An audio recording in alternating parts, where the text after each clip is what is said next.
नमस्कार साथियों, आपके अपने YouTube channel Divya stock market में बहुत बहुत दिल से स्वागत है। आज हम बात करेंगे कि नई साल आने वाली है और नई साल को लेकर यदि आप स्टॉक मार्केट के अंदर पोर्टफोलियो बनाना चाहते हो तो कौन से स्टॉक आपको पोर्टफोलियो के अंदर ऐड करना चाहिए ताकि अच्छा प्रॉफिट मिल सके। तो हम उस स्टॉक के बारे में जानेंगे क्योंकि 2024 अब खत्म होने जा रही है। अगर आप नई साल से कुछ योजनाएं बना रहे हो भविष्य के लिए, धीरे धीरे कर कर स्टॉक के अंदर पैसा डालने के लिए, तो ऐसे स्टॉक बताएंगे कि जिनके अंदर आप लॉन्ग टाइम पर्पज से डालते हो तो आपके पैसे अच्छा प्रॉफिट हो सके। तो हम ऐसे स्टॉक जानेंगे।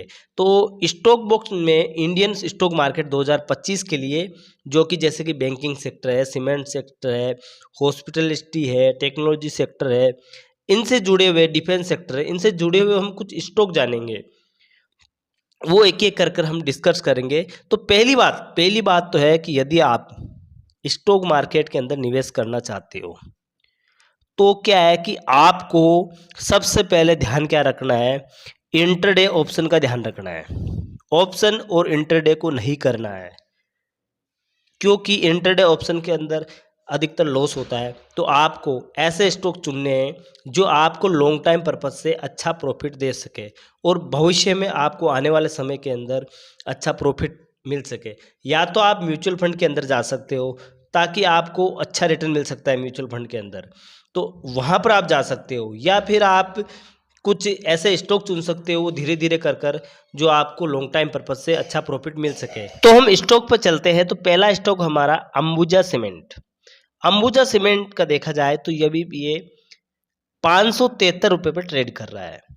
और इस स्टॉक का आप देख सकते हो कि इस स्टॉक में खरीदारी क्यों करनी चाहिए, क्योंकि इसका क्या है कि टारगेट है वो 600 रुपये का टारगेट है, यानी इसमें 19% की तेजी की उम्मीद है। और अदानी ग्रुप की ये कंपनी है और कंपनी भारत के सीमेंट निर्माण में अग्रणी है जिसकी वर्तमान क्षमता 89 मिलियन टन प्रति वर्ष है। इसे 28 तक 140 MTPA तक बढ़ाने का अनुमान है।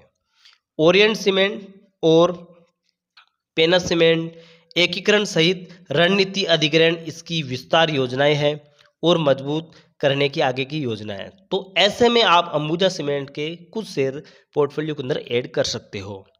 अगला हम जानते हैं फेडरल बैंक। अगर फेडरल बैंक का देखा जाए तो ये स्टॉक यानी 212-213 रुपये के आसपास ट्रेड कर रहा है। और इसको क्यों खरीदना चाहिए, क्योंकि फेडरल बैंक बाजार मूल्य का 213 रुपये है और इसका 250 रुपये का लक्ष्य है। इसमें 18% की तेजी की संभावना दिख रही है।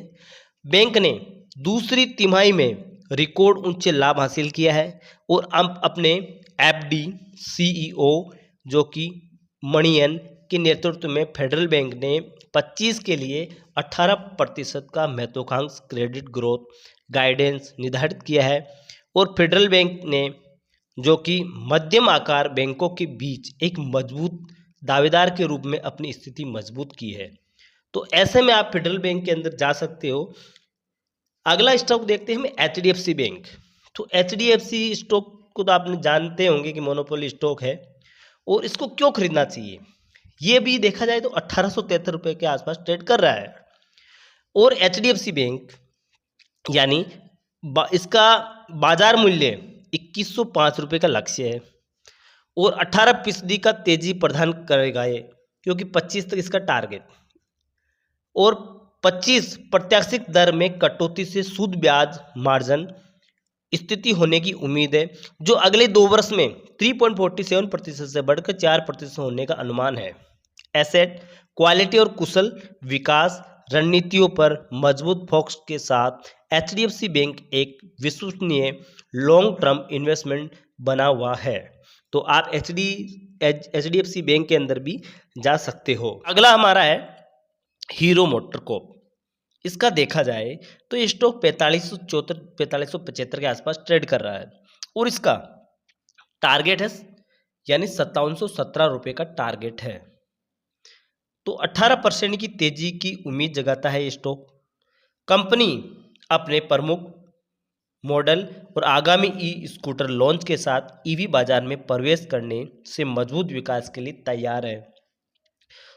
तो ऐसे में इस कंपनी के पास भी आप जा सकते हो और जैसे कि नई साल का पोर्टफोलियो बनाना चाहते हो तो इस कंपनी के स्टॉक भी आप लेके छोड़ सकते हो। अगला stock ICI bank. ICI bank का देखा जाए तो 1345 रुपये पर ट्रेड कर रहा है और आईसीआई बैंक का टारगेट बताया जा रहा है 1560 रुपये का।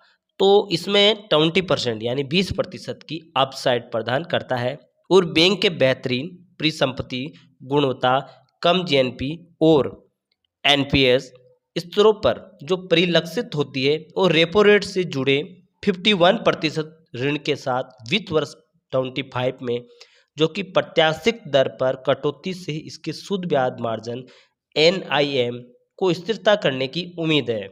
तो बिल्कुल आप आईसीआई बैंक के स्टॉक के अंदर भी जा सकते हो। अगला स्टॉक है हमारा इंडियन होटल कंपनी। इस कंपनी का देखा जाए तो 855 रुपये के आसपास ट्रेड कर रहा है और इसका टारगेट बताया जा रहा है 930 रुपये का और पिछले एक साल का देखा जाए तो भी इसने बहुत ही शानदार रिटर्न दिया है, 94.45% का रिटर्न दिया है और इसका यानी 930 रुपये का टारगेट बताया जा रहा है। तो 17% का अपसाइड प्रदान करता है ये स्टॉक।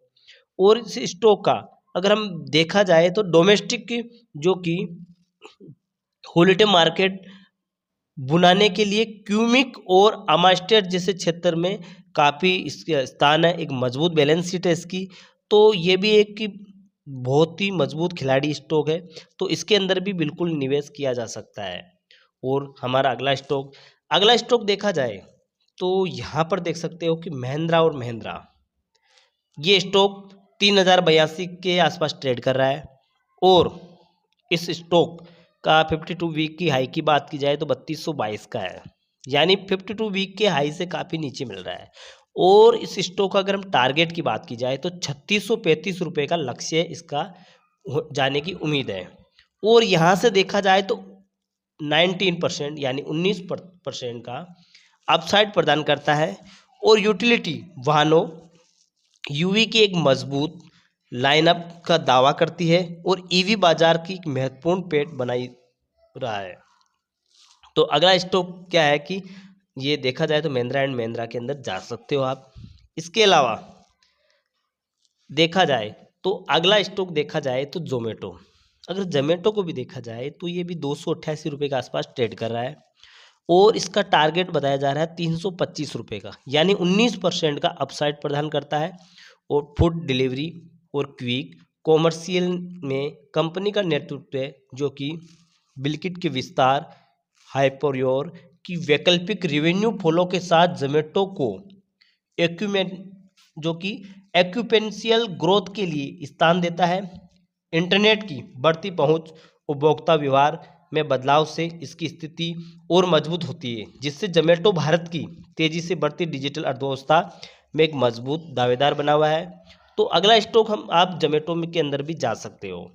इससे अगला स्टॉक देखा जाए तो आप देख सकते हो, पहले तो जोमेटो का देखा जाए तो पिछले साल का देखा जाए तो 133% का इसने रिटर्न दिया है, यानी जिन लोगों ने पिछले साल इसमें निवेश किया था उन लोगों को 133% का बहुत ही शानदार प्रॉफिट दिया है। तो बिल्कुल इस स्टॉक को भी आप पोर्टफोलियो के अंदर ऐड किया जा सकता है। अगला स्टॉक है हमारा बेल यानी भारत इलेक्ट्रॉनिक लिमिटेड। ये डिफेंस सेक्टर का बहुत ही शानदार स्टॉक है और इस स्टॉक का मैंने इस स्टॉक पर अलग से वीडियो भी दिया है। इस स्टॉक ने अगर देखा जाए ऑल टाइम की बात की जाए तो 1,43,445% का बहुत ही शानदार रिटर्न दिया है। इस बात को अगर हम समझे तो कोई मान भी नहीं सकता कि इतना रिटर्न भी कोई स्टॉक दे सकता है, लेकिन जी हाँ, इसने इतना रिटर्न दिया है। तो ये भी अगर आप नए साल के पोर्टफोलियो बनाना चाहते हो तो भी बेहतर है और आप लॉन्ग टाइम पर्पज से इस स्टॉक को अगर रख के छोड़ दिया जाए तो भी आने वाले समय के अंदर बहुत ही शानदार रिटर्न देने वाला ये स्टॉक है। तो इसके अंदर भी आप पोर्टफोलियो के अंदर ऐड किया जा सकता है। लेकिन फ्रेंड्स, स्टॉक मार्केट ये अपने सुझाव, विचार, राय उनके अपने हैं। ये हमारा सिर्फ इसका मेन इसका रीज़न है कि एजुकेशन, हम एजुकेशन पर्पज़ से बताते हैं। बाकी आप कोई भी ख़रीदारी करने से पहले अपने फाइनेंसर, रिसर्च एडवाइजर से सलाह लेकर खरीदारी करें, क्योंकि वीडियो सिर्फ हम एजुकेशन पर्पज से बताते हैं। ओके दोस्तों, फिर मिलेंगे अगली वीडियो के साथ।